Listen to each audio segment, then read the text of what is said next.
అందరికీ నమస్కారం. ఈరోజు నేను భగవద్గీత సెకండ్ చాప్టర్ 11th ఇంకా 12th శ్లోకం పాడబోతున్నా. శ్రీ భగవానువాచ అశోచానాన్నవ్యశోచస్త్వం ప్రజ్ఞావాదాంశ్చ భాషయే గతాసు నగదాసూంశ్చ నానుశోచంతి పండితాః నత్వేవాహం జాతు నాసం నత్వాం నేమే జనాధిప నచైవ న భవిష్యామః సర్వవ్యామం అతః పరం.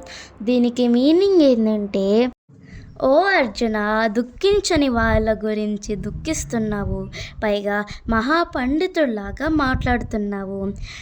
చనిపోయిన వారి గురించి కానీ బతుకున్న వారి గురించి కానీ వివేకవంతులు దుఃఖించరు.